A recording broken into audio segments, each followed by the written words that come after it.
Personnage pleurnichard reflétant pour certains une médisance accrue et dont sa force brute n'est pas sa grande faculté, aux portes de la mort il se verra offrir par le ciel la capacité de voyager dans le temps. Capable de produire toutes sortes de changements dans les propriétés relationnelles des choses passées et d'agir sur l'avenir qu'il souhaite créer, le personnage Takemichi Anagaki est la représentation de la contradiction dans un monde tressé de paradoxes du voyage dans le temps. Salut à tous, c'est Linkerden, nouvelle vidéo du format analyse, c'est parti. Alors mettez votre tenue en mode sombre, éteignez vos lumières, fermez vos rideaux car aujourd'hui on plonge dans le paradoxe d'écriture du personnage de Takemichi Anagaki. 昔もずっと愛してるミラ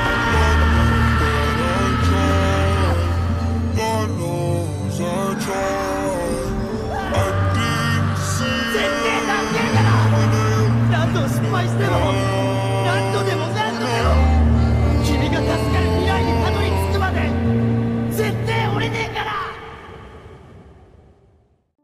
L'histoire de Takemichi Anagaki. Devenu méconnaissable dans sa vie n'étant que l'ombre de son existence passée, le personnage de Takemichi nous est présenté au début comme un jeune adulte à la vie misérable, enchaînant petit boulot sur petit boulot, sans aucune conviction profonde, n'étant alors que la représentation de sa dévotion pitoyable.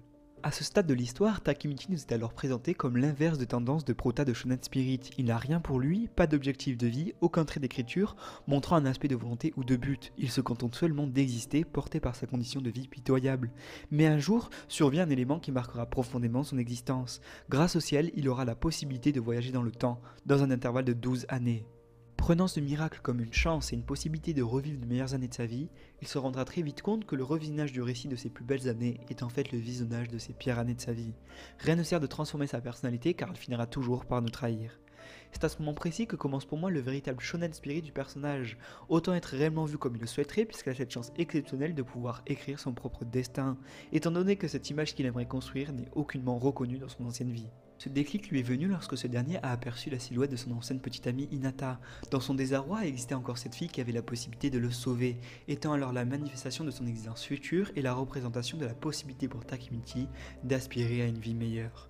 Dépassé par sa lâcheté, il fera vœu à Naoto, son petit frère, de sauver sa sœur. Symbolisé par une poignée de main, les deux ne savaient pas encore qu'il venait à ce moment précis de sceller et partager ainsi leur destin respectif. Mutilé ce nouveau être temporel, Takemichi est destiné à corriger ses erreurs passées et plus tard les erreurs de ses amis du Toman.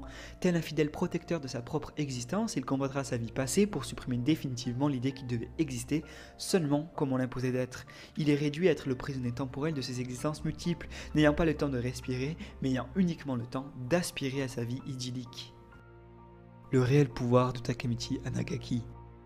La question que l'on a en droit de se poser, c'est comment un être aussi faiblard et insignifiant est prédisposé à porter un fardeau aussi lourd. Pour pouvoir accéder à son rêve idyllique et ainsi éviter la mort de sa petite amie, Takemichi doit sauver Draken et empêcher Maiki et Kisaki de se rencontrer. Et pour cela, il devra s'insérer, aussi faiblard soit-il, dans l'antre du Toman. Il aura une opportunité en or voyant que son ami est en danger face à Kiyomasa, et tremblant de peur face à son adversaire, il se proposera de l'affronter en duel à mort. Malheureusement, comme le cours de l'histoire le veut, il se fera anéantir dans sa lancée, submergé par la différence abyssale de sa puissance qui le sépare de son adversaire, mais aussi du gouffre de volonté qui le sépare de son but.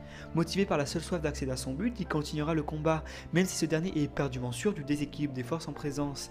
Et c'est cet aspect-là de sa force mentale et non de sa force physique qu'il aura la reconnaissance du numéro 2 du Toman, Draken et plus tard, celle de Maiki. Cette détermination à cet instant T est marquée par plusieurs éléments, accroissant alors sa volonté. La promesse faite à Naoto, les retrouvailles avec sa petite amie, mais surtout il ne va pas perdre la possibilité de changer qui il est. Tel un fidèle lutteur, il s'accrochera de toutes ses forces pour combattre sa vie passée, supprimant ainsi définitivement l'idée qu'il devait exister seulement comme on l'imposait d'être. Impressionnant ainsi tout le public du combat et même Maki qui verra en lui plus tard son grand frère Shinichiro. Shinichiro qui était reconnu non pas par sa force mais par son charisme, qui constituera plus tard la contribuante essentielle à l'élaboration d'un gang. C'est cette même détermination qui lui octroiera la possibilité de sauver Draken, mettant un nouvel engrenage supplémentaire dans l'acheminement de son plan avec Naoto. Pour devenir aussi balèze que Maiki, Takemichi dépassera cette condition misérable. Il se passera sans cesse pour espérer un jour égaler son idole. Et c'est ainsi pour moi l'extase de son principal trait d'écriture. Takemichi est la représentation d'une personne à la condition faible dans un monde de brutes, où les faibles n'ont a priori pas leur place. Le personnage de Takemichi représente donc la lucidité de dépasser ses préjugés. C'est à lui seul qu'appartient la décision d'éradiquer l'image que l'on se fait de lui. Il ira même jusqu'à faire douter les plus forts de leurs convictions les plus profondes. Une personne à la fois, il les convaincra de sa véritable place dans le monde brutal que dresse Tokyo Revenger.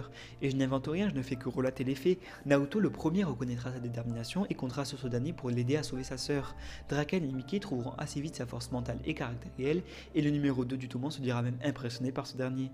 Badji et Shifuyu mettront également très peu de temps à remarquer cette force cachée en Takemichi.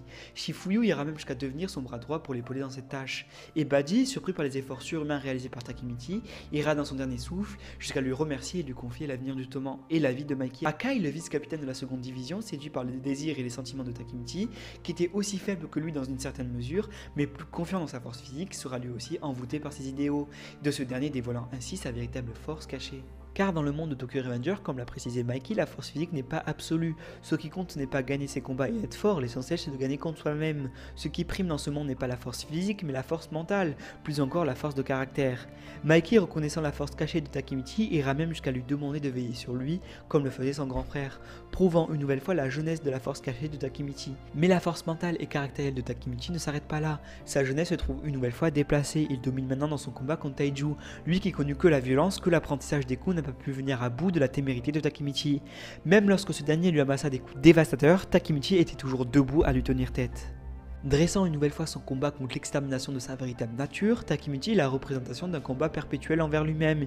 Il lutte jour après jour contre un adversaire plus puissant que n'importe quel caïd de Tokyo Revenger. Takemichi est alors plongé dans un combat éternel envers lui-même.